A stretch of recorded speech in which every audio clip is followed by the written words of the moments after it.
بسم اللہ الرحمن الرحیم۔ مرنے کے بعد اگر پتہ چلا کہ خدا کا وجود نہیں ہے تو پھر کیا ہوگا؟ ہریش کمار فزکس میں پی ایچ ڈی کے بعد بھارت کی ایک اہم یونیورسٹی میں لیکچرار پوسٹ ہوا۔ ہندو دھرم سے پہلے ہی متنفر تھا۔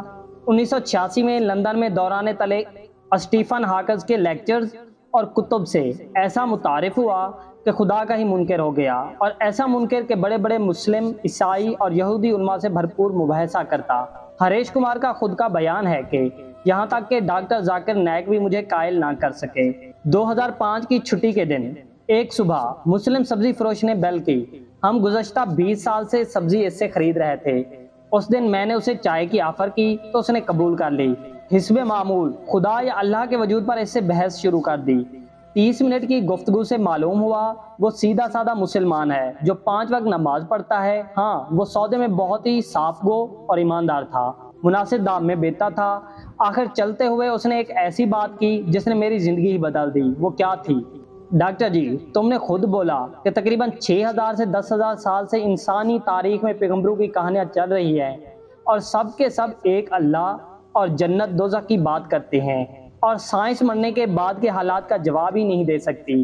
تو اب 2 ہی امکانات ہیں، اللہ نہیں ہے یا دوسرا اللہ ہے۔ اگر تو اللہ کا وجود نہ ہوا تو مرنے کے بعد ہم دونوں برابر ہوں گے، لیکن اگر آگے جا کر اللہ موجود ہوا تو آپ تو پھر پکڑے جائیں گے۔ دونوں صورتوں میں فائدے میں کون ہوا، آپ خود ہی فیصلہ کر لینا۔ اس لیے بہتر یہ ہے اللہ کو مان لیں اور اس کے کہنے پر چلیں۔ اس کا قرآن تو انسان کا اچھا کرنے کا کہتا ہے۔ میں نے ساری زندگی پروبیبلٹی کے لیکچرز دیے، لیکن اس کے جانے کے بعد سوچا کہ اس پروبیبلٹی کی طرف تو کبھی میرا دھیان ہی نہیں گیا کہ دونوں صورتوں میں اللہ کو ماننے والا فائدے میں ہے۔ قصہ مختصر اس سوچ کے بعد خیال آیا، کون سا آسمانی مذہب بہتر ہے؟